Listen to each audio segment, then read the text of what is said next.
this out of the way.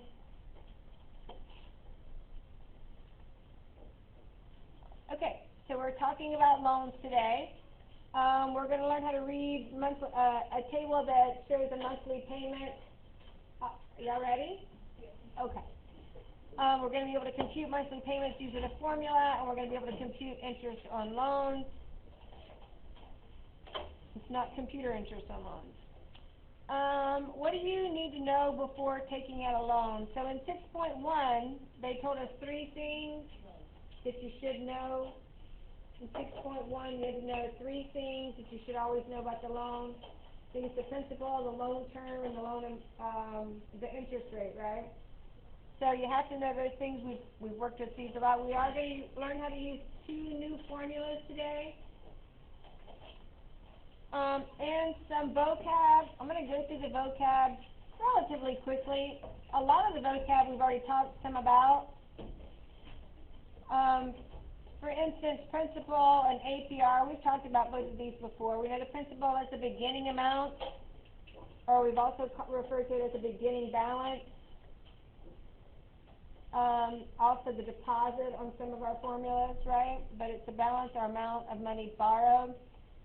The APR, A stands for annual, P for percentage, R for rate. That's the interest rate paid per year, and the APR literally tells you that, annual percentage rate. So those are not new. A promissory note, that's the agreement that states the conditions of a loan. So before you sign a contract to borrow money and the terms to pay it back, you should know the conditions of that loan. Give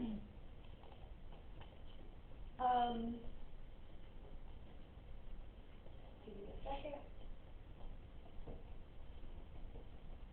Lots of different businesses will loan you money, but some businesses make their money off of interest. They make their, that is their business, loaning you money, and then their profit is the interest that you pay on that. And those are lending institutions. There are some businesses that may loan you money, car dealerships and things have their own financing sometimes, but that's not their main business, right? So a car dealership is not a lending institution. A lending institution is an organization that extends a loan, and they make their profit by charging interest. So I guess there is like a Toyota Financial Corporation, so it's probably a separate business from the Toyota dealership, but we just kind of lump them all together.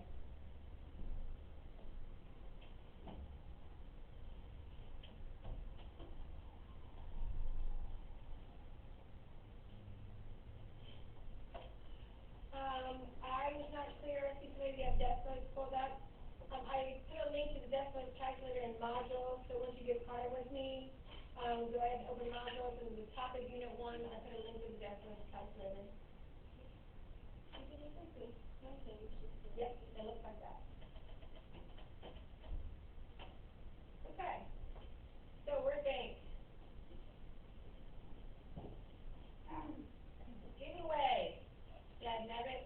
All right, a blank agrees to pay back a loan if the borrower is unable to do so. Most people without an established credit rating often need one. We talked a little bit about this yesterday. If you don't have credit, how do you get credit? Well, if you want to borrow money, one way to do it is have somebody that trusts you to sign the loan with you. They are called a co-signer. If you can't pay for it or don't pay for it, for whatever reason, the co-signer is liable for that money that you are not paying back. So they will seek payment from the other person, the co-signer. A creditor is also required to borrow to have blank that will cover the loan in the event that the borrower dies before the loan is paid off. So that would be a life insurance. That makes sense, right? Blank allows the borrower to make payments before the due date to reduce the amount of interest. Blank requires borrowers to pay a fee if they wish to pay back an entire loan before the due date. So we have 2 left, a prepayment privilege and a prepayment penalty. A privilege sounds like a good thing, a penalty sounds like a bad thing. So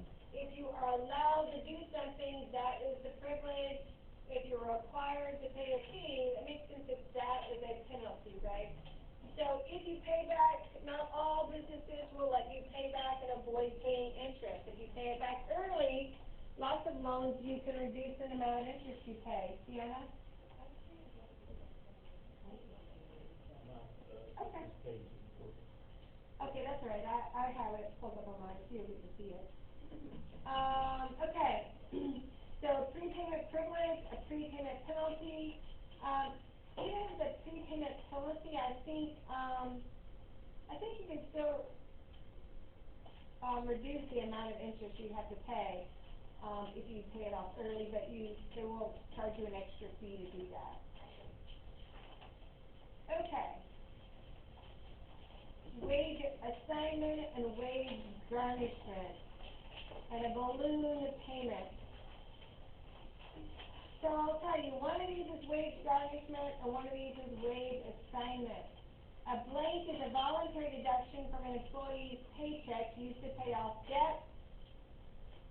The other one is a voluntary and involuntary form of wage assignment, often enforced by a court order. The employer deducts money from the employee's paycheck to pay the creditor. Very often that's child support or alimony, or it could be if you owe damages to someone and you've been,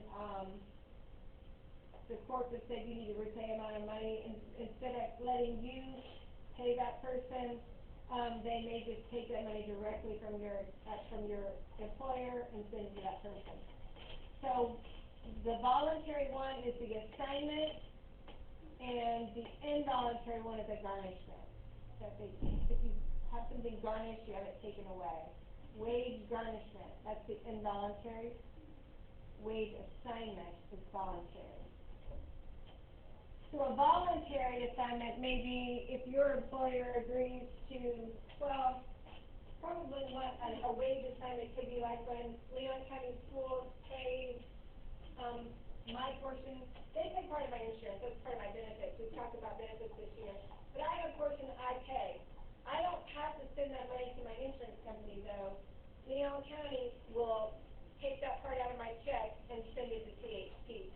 So that's a wage assignment. That's something I signed up for and makes my life easier, so they do that for me. That's voluntary. I can have that stop at any time, right? But if I owe somebody money and the court decided that I could not be responsible enough to pay it on my own, they may just take it directly from my paycheck, every paycheck I get, and send it to where they need to go. That's the difference.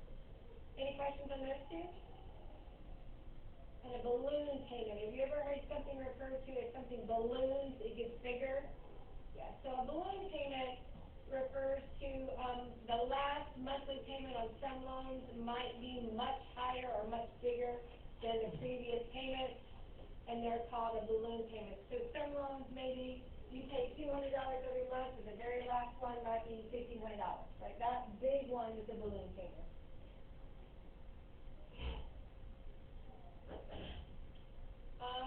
Three more. I think you could probably figure out the first one. Read the first one and let me know what you think it is. Uh-oh.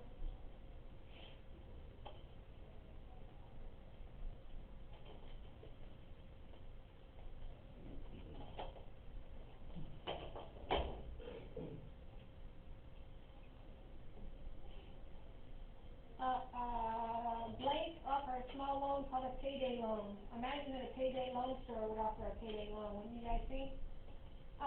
It's taken over a very short period of time. The borrower agrees to pay back the loan in full their next payday.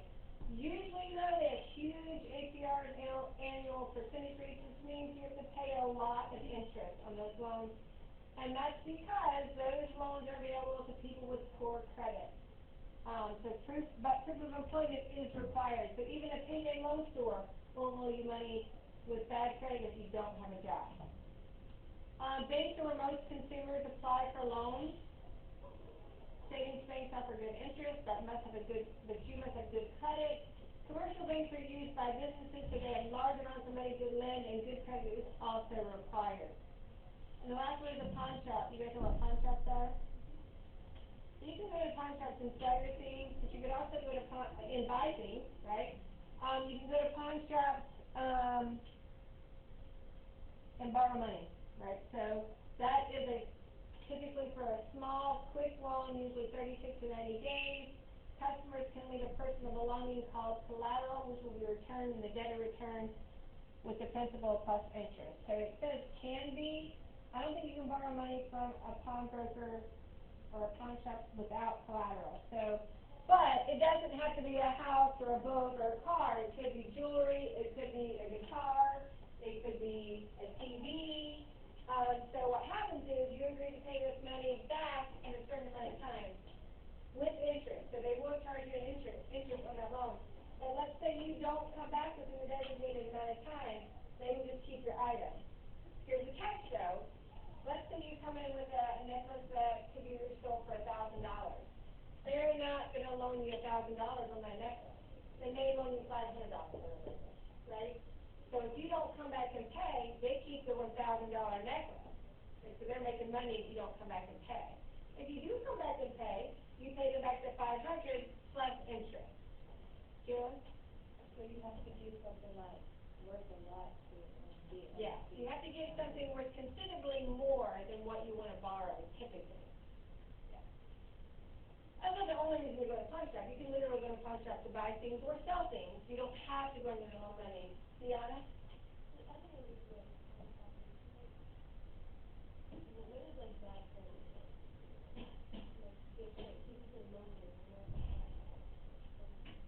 Well, I mean, I think it ranges from like 500 maybe to 850-ish. So anything 740 to, we just, I know y'all know it's not correct. So 740 and above is great, they said. 500 would be very good, right? 600 would be okay, would be good. Anything with 500 would probably be not good, right? But there are different credit scores, different companies that score things a little bit differently. So it might not be the same range of values as all those. I just know the one that we use here, right? Yeah. One question, I have a credit card. The credit card? Yeah. So a credit card, you have to apply for a credit card, right? And you have to agree to pay, you can pay a credit card back within the monthly billing cycle. So it's usually month to month, you'll have a day. Let's say I spend $300 on Amazon, which isn't that out of the ordinary. And I charge it on my Amazon credit card. If I pay back that $300 within my due date for that bill, so it's usually a set day. So anything I buy, let's just to make it simple, anything I buy in November, let's take it $300 I spent in November on Amazon, right? December 7th, my bill might be due for that month. If I pay all of my money back, I don't pay any interest on that. But if they will also allow me to pay what they call a minimum monthly payment. So there'll be a percentage sometimes, and sometimes it's a very small percentage of what you spent your money on. So you think, wow, that's great. I only have to make a $20 payment on this $300 bill. I just spent $300. All I got to pay is $20 for this month. But we know now it starts accruing interest. So like if you don't pay that off, all of that off in that period of time, it starts earning interest from the first day you spent it, right? So you're going to accrue interest on that until you pay it all off. But then that interest is compounding, right? So the other day I said, don't tell parents I told you to go get a credit card, right? But it is not a bad way to build your credit. And that's what they call it when you're trying to get a good credit rating, you want to build your credit, right? So as long as you get a credit card, spend it, use it responsibly. I use a lot of mine like cash, right? Anything that I was going to spend money on, I just use my card because it's easier, and I just pay it off at the end of the month, right? I pay it off when my due date comes around. So, make sense? Mm-hmm. Yeah. So, again, be careful though, because credit cards are very high interest rates, most of the time, right? So, if you were to go to a bank and get a loan to do some big project or something, you probably pay, let's just say, randomly 6%. So these credit cards, though, sometimes be 17, 18, 20%, right? Which you think, oh, that's only 13%, but it adds up because our interest is compounding, right? When you accrue interest one month, then you get to pay interest on the amount you spent, plus the interest that it accrued, and they keep doing it every month, right? Good?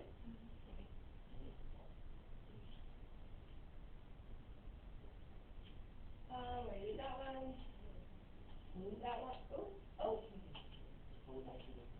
all right, there we go.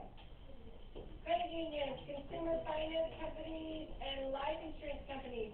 Life insurance companies, you would not probably typically think about them being a financial lending, somebody that you could borrow money from. But when you buy a life insurance policy, that life insurance policy has value, and you can use that as collateral to borrow money from the same life insurance company that you bought it from. So we're going to start with that one. Life insurance companies make loans to policyholders only, and the amount borrowed is based on the amount of insurance purchased and for how long the policy has been held. So the longer you've held it, the more it's worth, I think. I'm going to borrow money on a life insurance policy. They do have good interest rates because the company is not taking a tremendous risk since they can deduct the loan from insurance if it's not, from life insurance if it's not paid. Credit unions, most people think of them as banks, but they're not. They're basically a not-for-profit financial institution. So, and typically it's for, well, it is for members only. Like I am a member of Envision Credit Union. That's a credit union for teachers and teacher families. So if you're related pretty close to a teacher in any way, shape, or form, you can have an Envision Credit Union. And they offer you good rates because they're not in it for profit. Yeah. And last but not least, if you don't have good credit, if you have bad credit, you might be tempted to borrow money from a consumer finance company. These are businesses that primarily lend money to consumers with poor credit, and they would not be able to give a loan anywhere else, but very high interest rates are charged.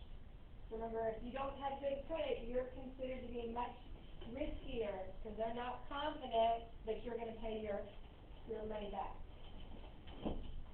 Any questions on those? Okay.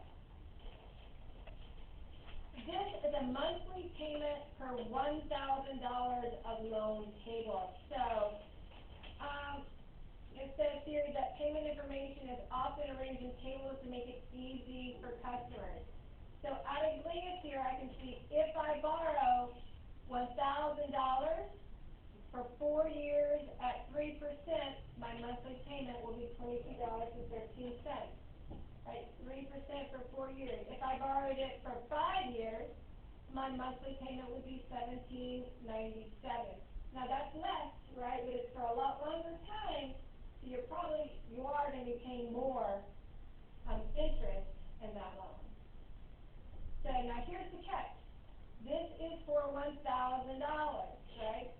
So if I want to borrow $4,000 at 2% for 3 years, a 2% loan for 3 years is $28.64 for $1,000. If I want $4,000, I just multiply that by 4. And that's what we're going to do on our next problem. Any questions on that table?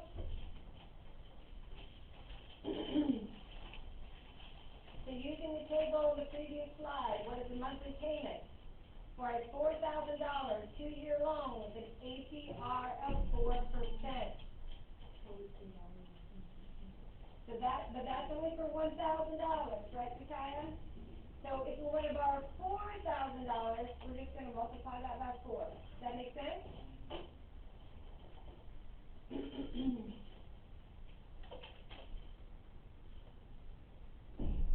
I've actually never been shown one of those tables when I borrowed money, but I think I've never really had a bunch of little loans. It's always been mortgage or car or something like that. I would think that's kind of ballpark because you don't often, I guess sometimes if you're borrowing it for a small project, you might just go in like from your bank and say, hey, I want to do some work on my house, I want $10,000 flat. Usually though, I mean when I make borrowed money, I'm buying a house or a car and it's the exact amount of money that I need to borrow and it's not a flat or even amount like that. So, if you want to borrow $4,000 for 2 years at 4%, this is $1,000 multiplied by 4, and that would be your monthly payment for $4,000. Now, why did you need to know what is the total amount of the monthly payment? So, in other words, how much you're paying. If you pay $173.68 for 2 years, this same loan, we've already figured out, well, this is what you pay per month. If you're doing it for 2 years, how many payments are you making? 24, right? So it would be the monthly payment times 24, that would be the total amount of your payment. We've done a bunch of questions like this last one. What is the finance charge for a $4,000 loan? For 2 years is at a 4% APR. Well, all of these are the same conditions, right? This is the monthly payment. This is the total you would have to pay for that $4,000. So if you want to know what the finance charge is, you take this amount that you paid and subtract that $4,000 that you borrowed, right? So that is your finance charge.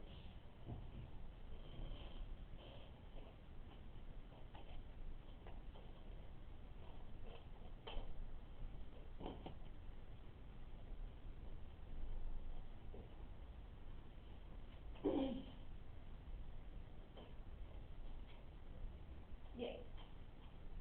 So if you borrow a loan, like, do you have to, pay it out like what they say, or can you like do that? You cannot do it whenever you want. No, you can pay it, like if your payment is due on the 12th of the month and you want to pay it on the 11th of the month, then you could do that. But if you wanted to pay it on the 13th of the month, you could do that, but there will be a penalty, right? It's going to start affecting your credit rating. They might charge you a late fee, stuff like that. Because yeah, you don't get to pick. You have a due date, and you can pay up to that due date without penalty, right? You have to be careful. Back in the old days when we mailed our checks, if something happened, the check got lost, or there was a storm and it didn't make it on time, then it might not make it to them at all, right? Then I haven't paid my bill, and now I get charged late fees or whatever, right? But now it's pretty easy to do, pay online, stuff like that. So, but still, even paying online, you can't wait till the day of, because sometimes they don't process that payment immediately, right? So if your payment is due on the 12th, and you paid it the morning of the 12th, they may not give you credit for that payment until the 13th, right? Because technically that money won't get to them from your bank in time, so. It's like the date is coming up, do you say like, don't even amount, or do you have to pay the full amount? It depends on what kind of loan you're talking about, but I think you can always pay more than your payment. Now, how much will you benefit from that? Sometimes you can pay more, but there are loans that when you pay more, it applies to your interest. So it won't apply to your principal. So there are different situations. It just depends on what kind of loan you're talking about, right? And you should know that we're talking about a promissory note. Those are the conditions that you've agreed to borrow this money under. And so all that stuff will be laid out at the beginning if you want to read that. Fire said, ask those questions then. Nathan? So they're gonna like tell you, and they're not gonna try to trick you when you ask for a loan? By law, they're not allowed to try to trick you. Now, I'm not going to say there's not dishonest people. Yeah, there's dishonest people everywhere, right? So you want to do business with someone that has a good reputation. It's always a good idea to do business, especially financial business, with a company or a business that maybe you know somebody that uses them already, and they've had a good experience with them, that kind of stuff. Make sense? But by law, they're not allowed to trick you. Alrighty, so one of the new formulas we're going to learn today is how to, given the principal, the rate, and the amount of time the loan will be, we should be able to compute the monthly payment. So we have used the T for time. We have used the rate, the R for rate, so that's the percentage as a decimal. And we've used the P for principal. The only new one here is the M for monthly payment. But we're going to put them all in here anyway.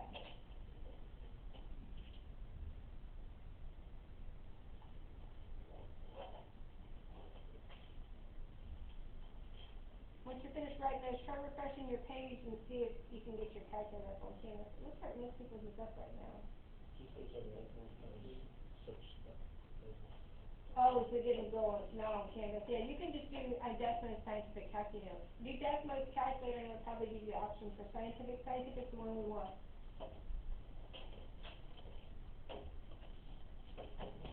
And you can Google that anytime, but I did put a link, so when Canvas is working like it's supposed to be working, you should be able to go here in your modules. I put it at the top of Unit 6 there, so that's where you could find the link. Okay, so if we want to find the monthly payment, this is an example of a problem where we'd use that formula. If Mark wants to buy a new car, he knows the car is $28,716, and he wants to take out a 4-year loan at an APR of 3.12%. What is the monthly payment going to be? Right? So the monthly payment is our unknowns. Once again, I need you to set up your work by identifying what these variables are in the formula. So the M is what we don't know. That represents the monthly payment. The P we do know. That's the amount he's borrowing. The rate is a decimal, 3.12 divided by 100, and the time is 4 years.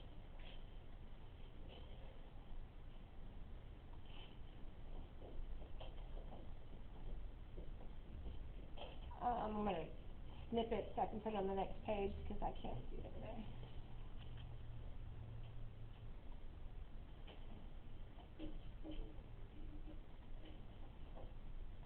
Okay, so everywhere there's a P, I'm going to put 28,716. Everywhere there's an R, I'm going to put 0.0312. Everywhere there's a T, I'm going to put a 4. Looks similar to the formulas we've been using, right?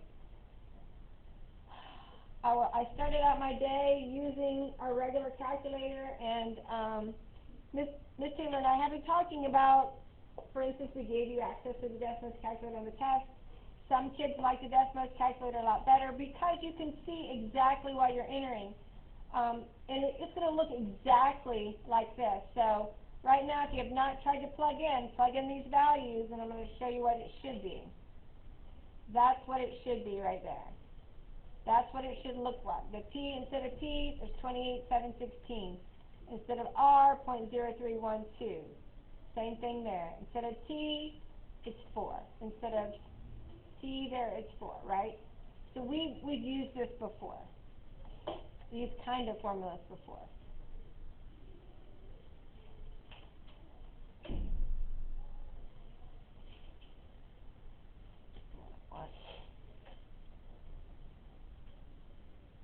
So what would his monthly payment be? You guys try to do it, and you can use that scientific calculator, and you can see if you make a mistake when you do that. I was trying to find the one where we had that, but that's not it.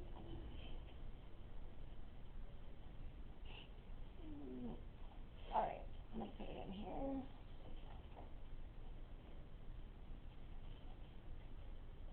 So I'm going to drag this so I can see it. So just like we have it there, left parentheses, 28,716, left parentheses, and you'll notice in the Desmos calculator, it's telling us at the end we're going to have 2 right parentheses, those right grade parentheses, right? It's going to help us with that. 0.0312. And look up right here, guys. I made a mistake. I know it's supposed to be 0.0312, and I hit 0, but it didn't enter.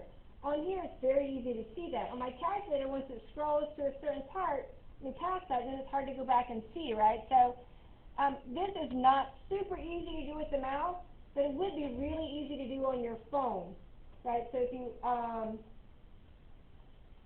and it's not hard to do on the mouse. Divide by 12. And I'm going to close my parentheses. So on this, I can enter exactly, I see that I missed my 1 again.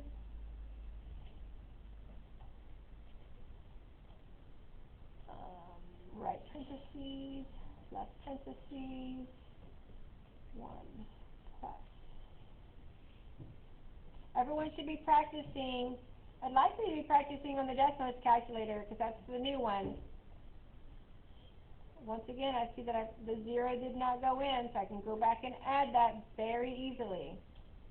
So one of the things is, if I try to, I need to get out of the denominator here, and there's arrows here to get out. You can also use the arrows on your keyboard, on the right parentheses. Now the exponent is this A to the B button on here. A to the B, so my exponent, I'm going to just enter 48. 12 times 4 is 48. And then I'm going to close my parentheses. Oh, it's prompting me to have one there as well. Now it's divided by, oh, nope, and I can see it did not go to the right spot. Let me get out of here and enter my right parentheses. Now I'm going to divide, and look, it puts it as a fraction bar, so it's going to look exactly like what I wrote on my notes in my work. 1.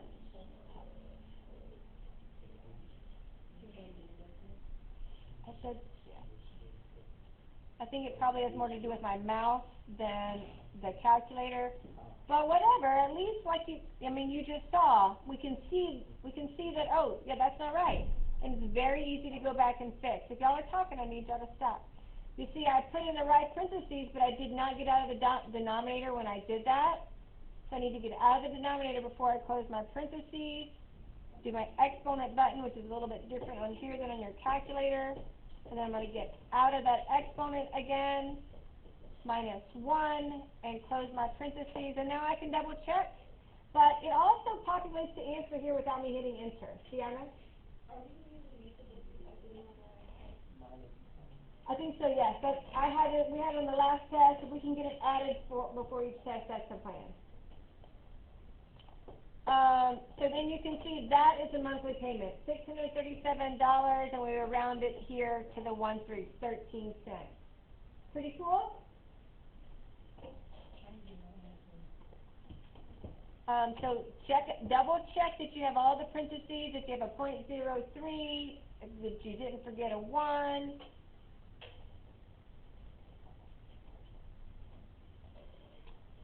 We are going to have to stop with the calculator then and move on, or we're going to run out of time.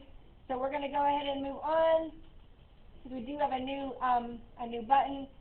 This one is a little bit different. We're going to kind of speed through it. We've done them like this before. Joanna took out a 5-year loan for $10,000 at 6% APR. What is the interest paid on the loan? Well, in order to find the interest on the loan, we have to find out how much she paid in total and then subtract what she borrowed. And we've done that on multiple different kind of problems. So we're going to start by identifying what each of these variables are going to be. The principal is $10,000, the rate is 0.06, and we're going to plug it into that formula again. We're going to kind of speed through this so you don't have to watch a video at home. But that's what it's going to look like, right? So instead of P, it's 10,000. Instead of the R, it's 0.06, and then 12 times the time, so that's 12 times 5. In the denominator, the rate is replaced, and the T is replaced there. Don't forget to get out of that exponent before you subtract 1 and close your parentheses. And I'm not going to do it, but I already have it entered from earlier in the day, so I'm going to show you what it's going to look like here, and you can also copy it into your notes from there. So that's what it should look like in your notes, and that's what it looks like on the Decimalist calculator. I know what you said, the Link? oh. Park? The bracket, sorry. I do parentheses. Yes, there's not a bracket on any of these calculators, so. So this is the monthly payment. This is not the answer to the problem, right? So we're going to go back. The monthly payment is $193 and some change, but he makes 60 of those payments. 5 times 12 is 60 months. So the total amount he pays is $11,599.80. We're going to subtract the $10,000 that he borrowed, and that is the finance charge. Yes, Brenton? Where are you getting 12 months? 12 months in a year. It's a monthly payment, right? If he pays monthly payments for 5 years, you make 60 payments, 5 times 12, right? Take your earpod out, man. What do you take your earpod in for?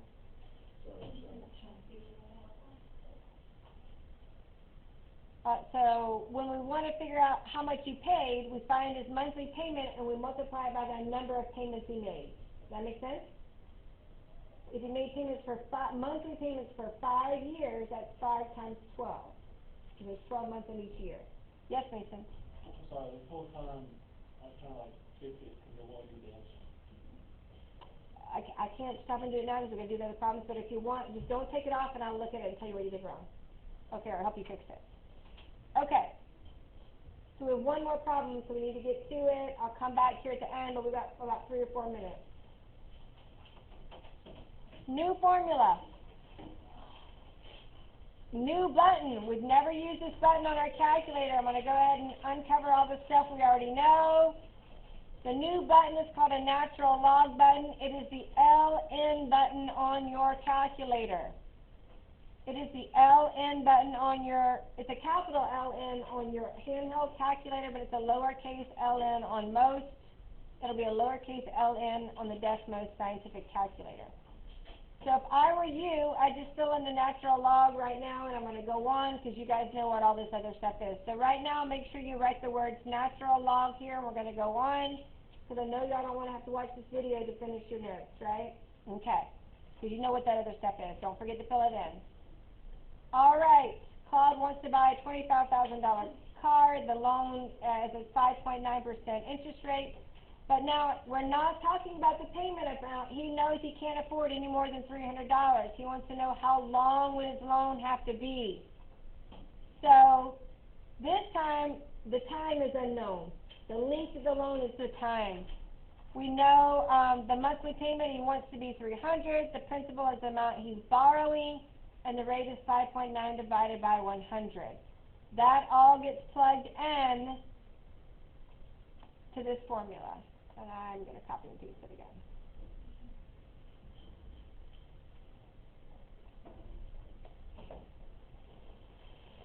Don't pack up, we're almost done.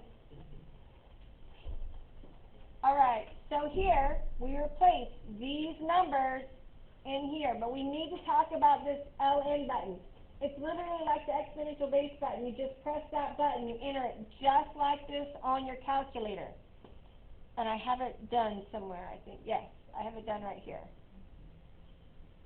So on your calculator, this is what it's going to look like. That's what it's going to look like on paper too. So that's the beauty of the Desmos calculator.